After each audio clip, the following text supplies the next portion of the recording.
Hello everyone, welcome to another year in my garden. First thing we have to do is wish you all a happy new year. Hope you have a very productive 2017. I hope we will. We're all getting ready and set up through the winter, ready for the spring start. But I thought I'd just update you a little bit on the poor old chickens.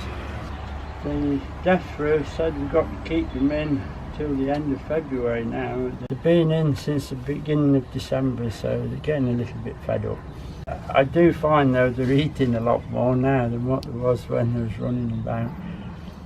So we'll keep them in. I have put a bag outside the door with some straw in that we keep soaked in Jay's fluid, so when you walk in and out the pen your shoes are cleaned as you go or come in. But that's it with the chickens. The poor things, they just have to sit in here and wait. So what we'll do now, we'll just nip in the shed and check the fruit and veg that we've got overwintering in there, and the geraniums, and show you how they're getting on. Okay, right, these are the apples that we picked.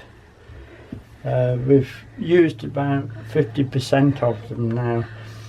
I just go through them periodically just to make sure they're fine, and anything that's bruising that's coming out in them, I whip them away.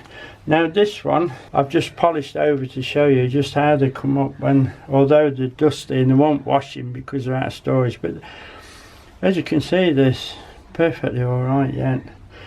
If they start to show a little bit of wrinkle or feel a bit soft, we'll have them up to the house and we'll cook them and freeze them down so we don't waste them. Now we'll have a quick look at the geraniums and some of the plants, fuchsias, that were overwintering in the shed and see how they're getting on. Okay, as you can see, they're still with us. Haven't really watered them since we put them in. I do spray them occasionally with a little bit of warm water, but that's just to keep the top soft. And if I see any rot on the ends of the branches, I cut them off with the secateurs. But they seem to be fine. They're holding well. The fuchsias, although they look dead, if you just scratch them you'll see green underneath, and that means they're fine. These are a few cuttings that we took. There's a few herbaceous plants there. But you can see they're quite happy. The fuchsias are even trying to flower. There's trailing geranium in there that's growing well. There's even some Sophinia cuttings, look, that's doing rather well at this end. No special care, no heat, just parked up in here and just keep them clean. A tray of geraniums there. The only thing I do with the geraniums, especially the cuttings, that if I see a leaf dying like that one, I just nip it off so that they're not dropping down on the other ones and rotting. And they're okay. Look, a little bit of rot on top of that one, but I let it dry a bit then cut that off. There's a leaf there, look, that's collapsing, so we'll take that off. There you go. And even these, look, they're trying to flower, so they seem to be quite happy. But don't, whatever you do, start watering them too much. Keep them as dry as you dare. That's the thing with geraniums. While we're in the shed, we'll have a look at the potatoes. Right, I've just opened one of the bags so you can see. They're fine.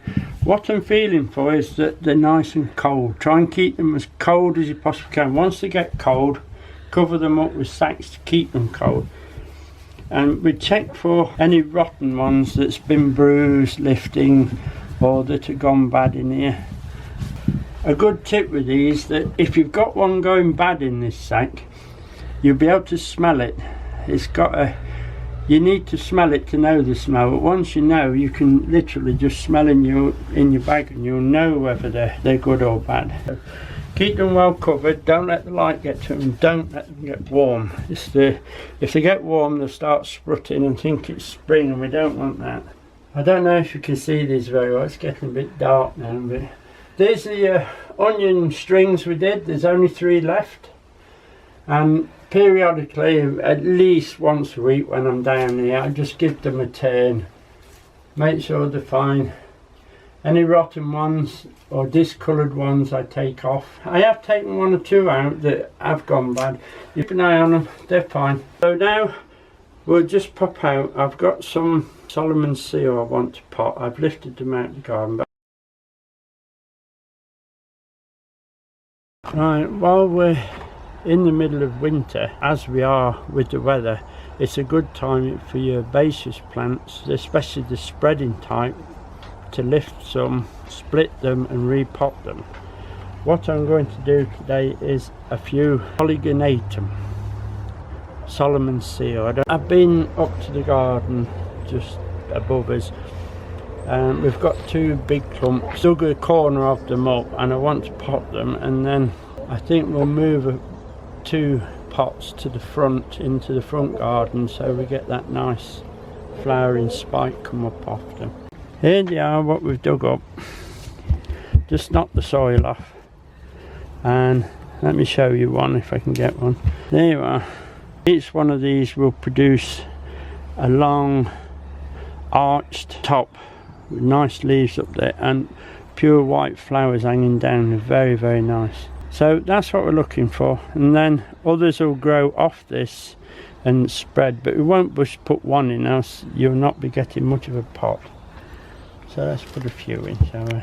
There's also times in the summer when a fete down at the village, if these are looking anything like, we'll perhaps send a couple of pots down and keep the other pot for the front. There's a nice group, so we'll put them in. It's just peat-free compost. I've put a bit of bark in there as well and a little bit of grit just to open it up. Not a lot of feed because I don't want them feeding well. Just want them to settle. So if you put that there, you see we've got three there already, and if you put two more, try and keep them central-ish. They'll sort themselves out once they get growing. And then we'll just put them so the points are just under the compost. They're perfectly hardy, so but they'll be alright. We'll just put them in. Solomon's seal, beautiful, beautiful plant. There you are. I'll have to leave them on the bench because I haven't got a label made up, so we'll put them on there. There you go, we're just filling the last pot up. Just enough compost, but never mind. And there you are. There's 3 5-litre pots of Polygonatum Solomon's seal. They'll stand right up and they'll come up and they're arched and they have this beautiful flowers hanging behind them. Fantastic. Nice plants. Won't let us down. Tough as old boot. Good for you. Right, before we go down the garden, do some pruning and some spraying for the winter wash. Just go through it while we're waiting for the warmer weather to come so we can start serious gardening. I am still digging. The only thing I'm doing these days is digging and doing odd jobs like this. It's a good time to find all your pots, give them a wash, sort out what you've got, haven't got, recycle those that are no good, and get ready. Have a good tidy up. So we'll go down, we'll do some pruning and we'll do some winter washing. I have pre-mixed the winter wash. I've used this Vitex tree winter wash that I should do the fruit and the fruit trees. So we've got this, it's an organic winter tree wash. It's ready available and it's just 52 ml to a litre of water. I've used quite a bit because I've done quite a knapsack full. Right, we're out to do some pruning. Now it is a little bit sticky underfoot. It must be done while the plants are dormant. If you see the warm weather's bringing the buds on a little, so we need to be getting on with it. Now when we did the summer prune, we opened up, if you can remember, this centre nicely, so I'm quite happy with that. Now these will be the ones that carry the fruit, and these little tiny ones at the bottom will be for fruit next year, so we don't want to prune too much of this off. It's a nice shaped bush, but there's one or two bits here I don't like, so we'll sort this out. Can you see where this is crossing here? I'll just take that out. We'll take it out just above a thing. We're not seriously pruning because it's not a big enough bush yet, but we're looking for any cross branches like this. Look, you see, that's not going to do any good there, so we'll take that off. And that's a nice and open. I've already put a mulch around it, so that's fine. So if you're thinking a year's time it will be growing quite big, so that's when we'll need to keep this centre open. We'll take these off in the summer when we're through. All the red currants and black currants, etc. we'll do like this. I'll quickly do this row and then we'll look at the gooseberries.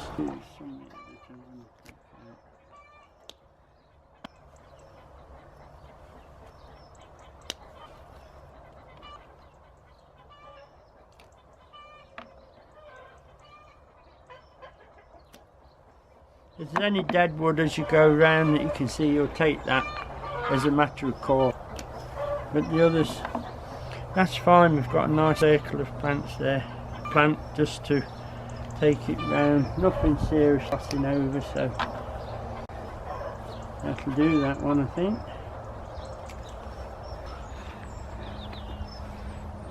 That's alright. There's one here, look, let's get rid of that. Don't want that. But that's fine on that one. The blueberry bushes I won't trim at all yet. They've just been moved, if you can remember, so we'll let those settle and then we'll have a look at those next year. Now the gooseberries, we've really got to open these centres up a little bit. They're very crowded. It'll make picking a nightmare. I think this one is actually a red one. Let's see what we can do. You see, we need to open some of this up, so we'll get rid of these. Again, very careful now because we're getting prickly. This here, look, is tight on all that, so let's see what we can do. Quite a job. Ouch. Always have a box for your bits, don't want those on the garden. I don't want to prune too much so we don't get any fruit, but then I want to prune it so what fruit we do get we can pick, and they'll ripen better if the air and the light can get to them. And also, if you remember, we need to prune them so they're not dragging on the floor and the light can get into the fruit to ripen it so we get a better crop. This one will have to come out. And I'll just go round, make sure these will drag on the floor later on, so they may as well come off. Another one here, look.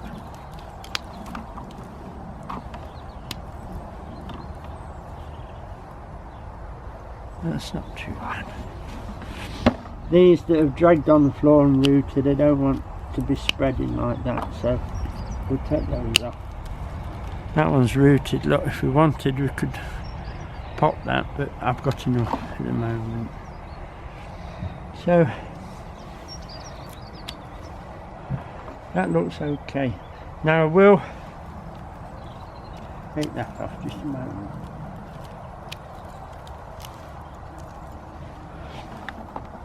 I will spray these with the winter wash. If there's any aphid that have laid eggs in amongst all this for the winter wash will kill all that. It won't take a lot of the green off, help control the aphid, etc. that are overwintering in your plant, especially in the red currants and black currants. But that seems to be fine. It's nice and open, but I'll go through these four quite quickly now. But this one's a mess. Look, let's see what we can do. Look, it's really falling down. This is no good. No good on the floor. See what we can do. This lot is going down, so take that off. Here again, look, it's going down. Look for any badly crossed like that. That's do no use. I think this one here can come out. That one can come out. There we are, it's It's a better shaped bush. A bit to go yet before it's really in need of any serious pruning, but as you can see, 3 years old now, so it's going to get quite big in the next couple of years, so we want it to spread rather than grow up in tight. I'll quickly go over this one, which is a better example for you to see on how we're going to do it. So I'll do this and then we'll move on to the next, the raspberries.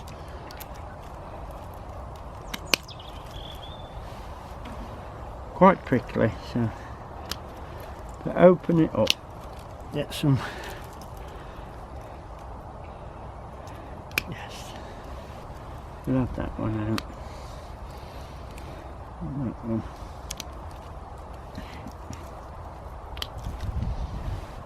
That one's no good up there, so I'll take it down there.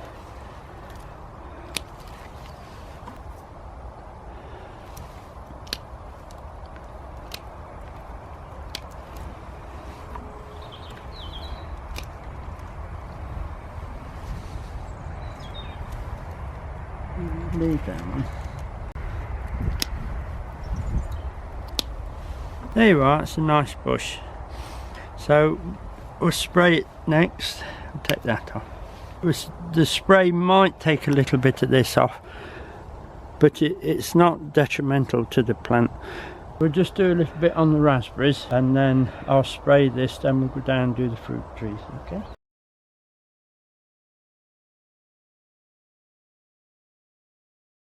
Right, these are the last year's raspberry canes. They're all fruited. These are the late, so we need to trim them to ground level. If you remember, we planted a new crop, but we need to look after these because we need a good crop off these while we're waiting for those. They are a bit of a mixed bag, but I treat them all as the same.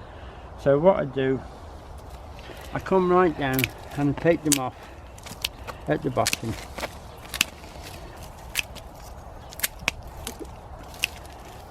I'll just put them there for the moment. Now I don't know if you can see.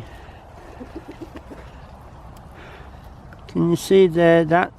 No, you can't see them very clear. But you can see next year's shoots already forming on the root, ready to come up. So we need to get these off.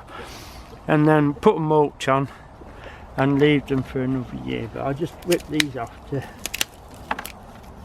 You can leave these as till February if you want, but it's better to have them out the way, ready for when the next lot come up. Just take them off.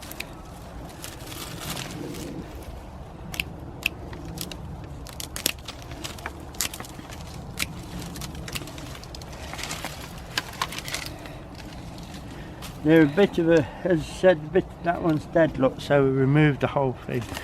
These will obviously be burnt. No good for compost. We'll just pop these off.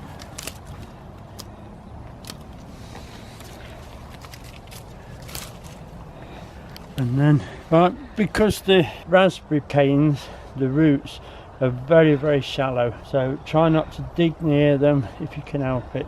And when you trim the tops off, if you just give them a mulch.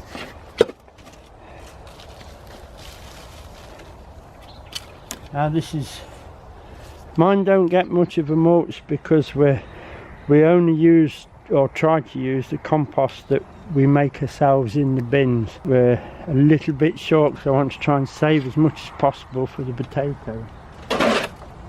But they will, everything will have some. It's a nice mulch on that. I don't know if you can remember that this row of currants that we moved from up there to down here to give those a bit more room. I did prune them and tidy their tops up a bit as I planted them. They've got a bit of a mulch on, so I won't prune these at all.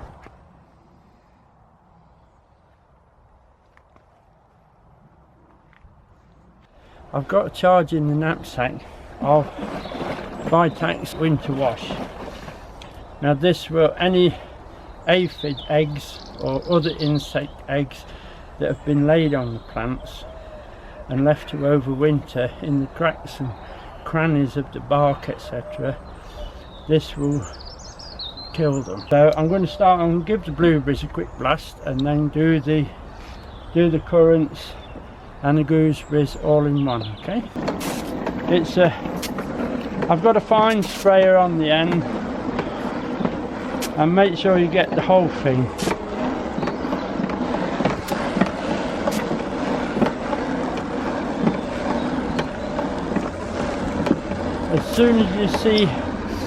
As soon as you see it start to run, then move on. So it's just enough to run off and then move on. I have to do these a bit of a distance. Again,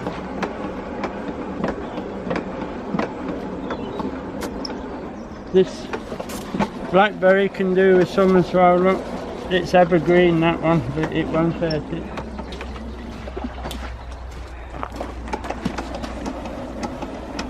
Try and get hold of the, especially the older wood in the centres. As soon as it begins to run, that's it. Right.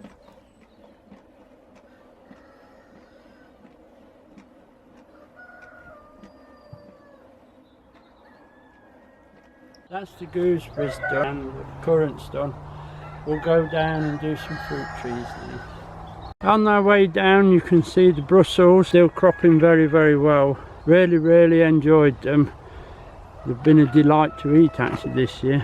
Very nice Brussels.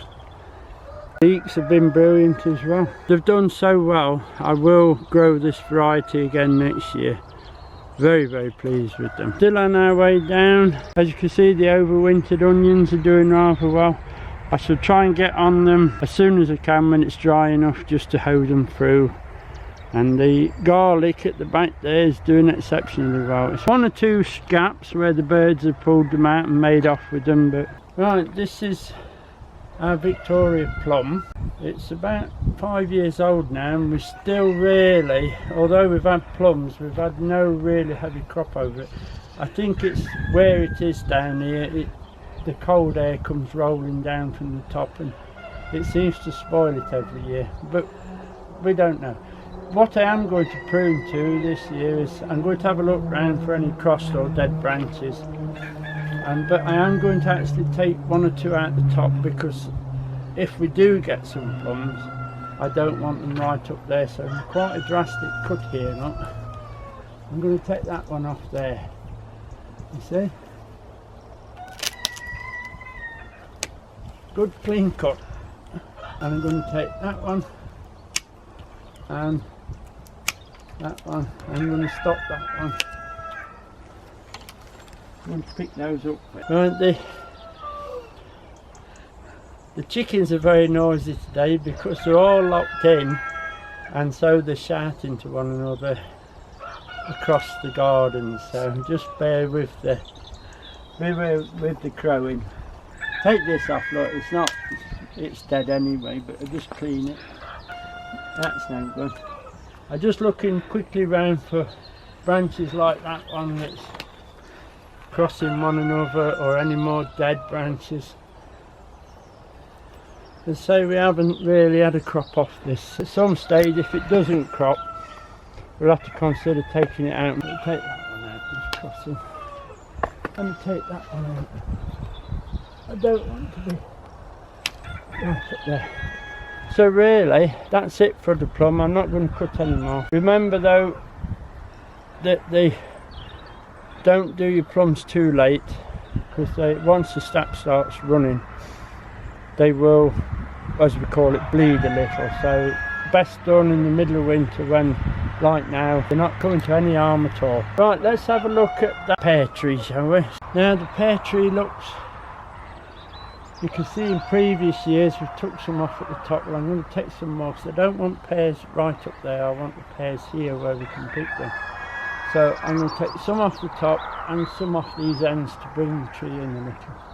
Okay, so let's see what we can do. I'm literally going there. That's growing into that, so it'll have to come off anyway, and that's too high for us. I'll just do the other side, then we'll do the... And you see here, look, if we don't do this, it's going to come down anyway, so let's take that off. We'll take those out.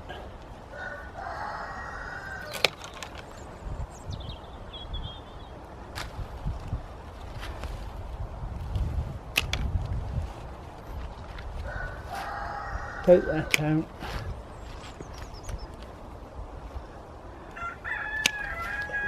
I just want this one at the top, and I think that'll do. Up at the top. Take it off. Right, as you can see, it's spreading sideways a little bit, not too bad, but I still want to control it, so we'll take it back to here. Just to tidy this side up. These can come off up here.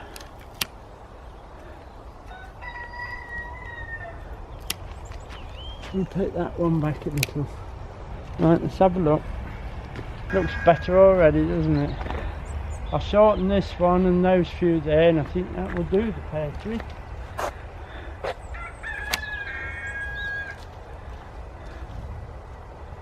We'll go to there, say. And there. And there. And there.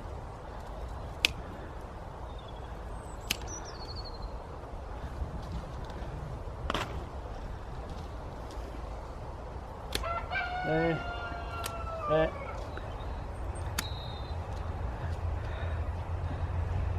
I'm happy at that. That's made a good shaped tree. Not too high, so we can't have to get the ladder up. There's a little bit of branching at the bottom, but I'm not too concerned at the moment. If you can see this, look, that's grown well into there. So we're going to have to take that out, I'm afraid. Can you see, look there? That's of no use. It's actually rubbing, then you could get disease into it. So let's take that off, shall we? If I can get it.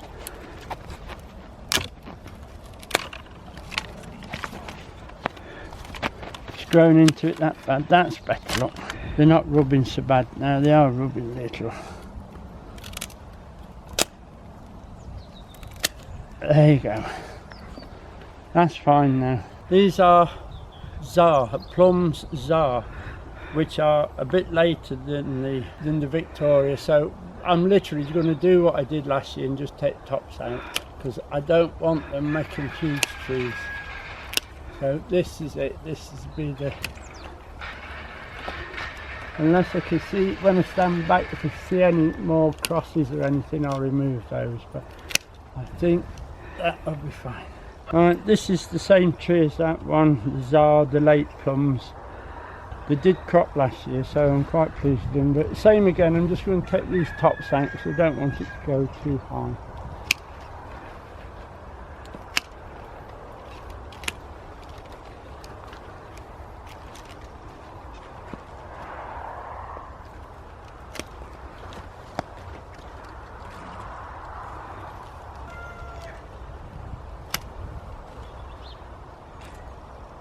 This one here, look, just crossing, take that away.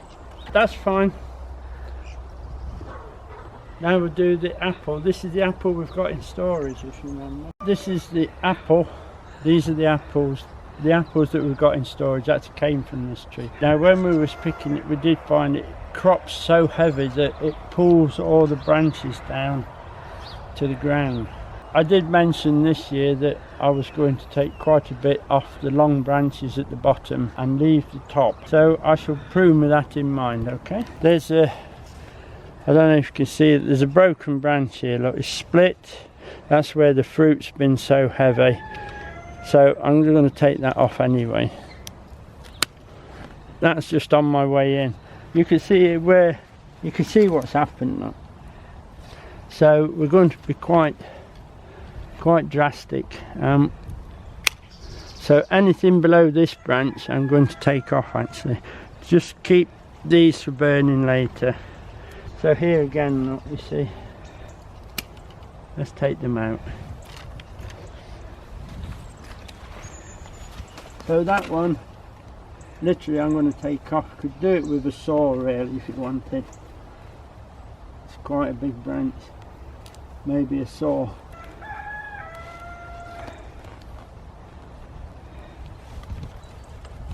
No, we got it. Now we don't put no dressings on these wounds or anything, just leave them alone. The idea is now that they'll crust over on their own. If you put something on, you actually trap the germs inside, so it makes things worse. We'll carry on this side and then we'll go to the other. I'll not take too much, but they will drag down, so we've done that. We'll do around. You can see this, look, where it's brushed on the floor. It's of no use, so I'm going to literally take it back to here, and that will bear fruit, so we'll be off. Again, they go down, so let's go there, shall we? Just put those there for now. We'll pick these up. The whole branch has been down, so I'm going to quite drastically, if I can, that's it. Again, this will go down, so let's take it off. Here, look, you see. Let's take that one out for a start, so we can see what we're doing. That one. No, we'll leave that one. Take that one. That one can stay. That one will go down, look. That's no good up there, so let's take that away. That's right, this one will just drag down. And we'll stop that. And we'll stop that. These will go down, but I don't think they'll touch, but we'll take them off anyway. That one definitely got to come off. Look. And these will go down. That's quite a thick branch to cut. Right, so we'll take it there. There. Good sharp secateurs, keep them clean. That one's going up nicely, but it'll fruit here somewhere, so that's fine. That one's going cross, look, so we'll take that off. That one's going backwards, you don't want that. So we're getting there. We'll just tidy this side a little, get these cross branches out, and then we'll spray it.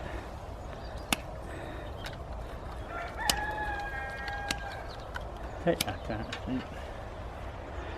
Stop this bank. Stop that bank. Now, I said I wasn't going to do the top, but I'll just take that one. I don't want no runners going too high. Now, as you can see, that's a nicely pruned tree.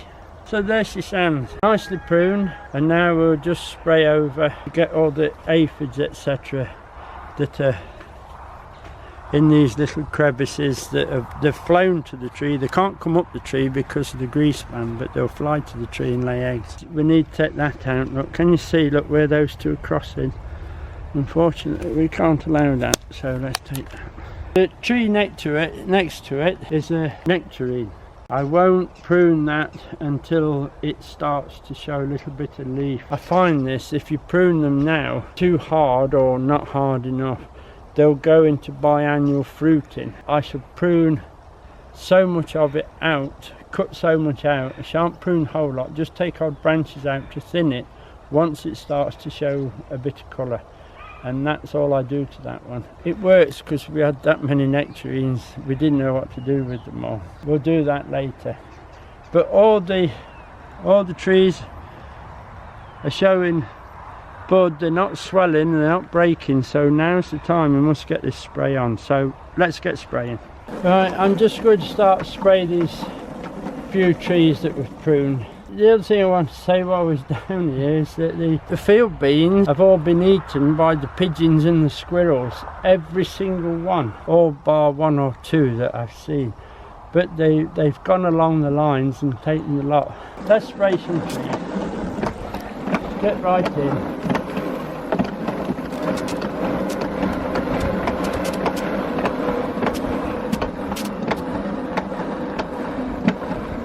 soon as you see it start to run, stop.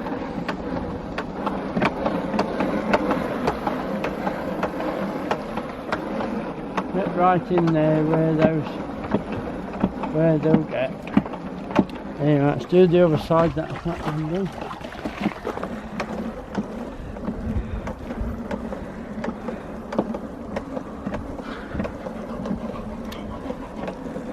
I'm using a open nozzle on the sprayer on low pressure from the knapsack, so it shifts more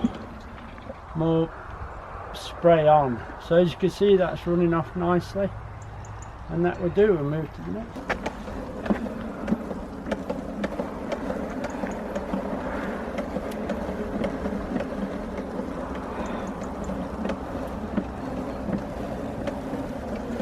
If it goes on other crops, it doesn't make no difference at all, because you can put it on edible crops as well.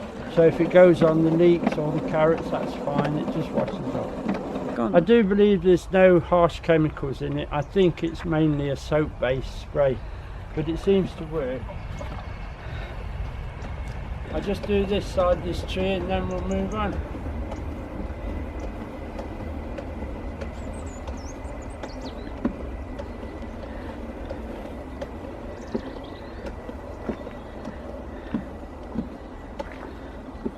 Okay, and I'll carry on spraying. There's only 2 or 3 to do.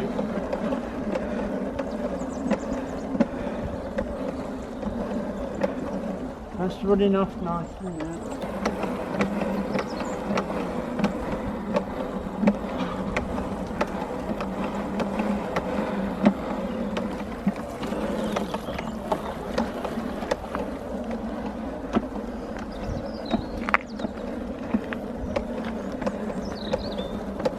I've finished these few trees off now. There's only 2 to do. Now I have ordered all the seeds I require. I think I require anyway. As soon as they arrive, I'll show you what we're going to do, and then we'll make a plan, bed 1, 2 and 3 and 4, where we're going to put things, so we can prepare each plot for each individual plant that we're going to put in, and we'll have a nice plan of what we're going to do then.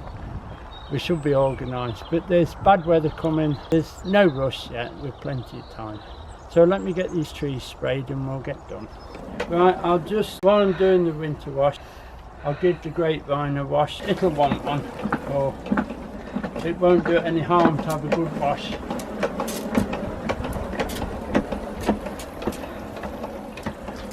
And if you look at the vine, it's full of cracks and crevices where aphid could lay eggs, or lots of things could lay eggs, so put it that way.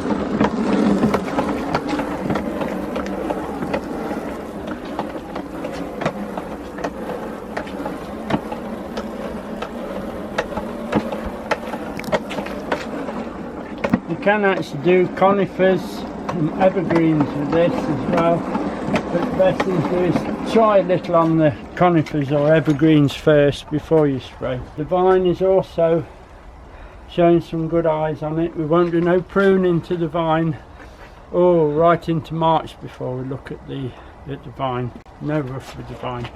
Right, we've had a good day, and I hope to be able to show you something that you'll be interested in. The light's fading now, so we've got to really stop filming. Just a quick one though, as you go around the garden, tidy up, bring everything you can compost to your compost bins. Any of the woody bits, do burn them, save the ash and put that back onto the garden. So that'll be it for now. It's turning very cold, my camera person is shivering, so we'll have to call it a day. A lot of bad weather to come yet, so we're not in no rush, but do keep the little jobs that need to be done. Okay, so hopefully I'll see you next week.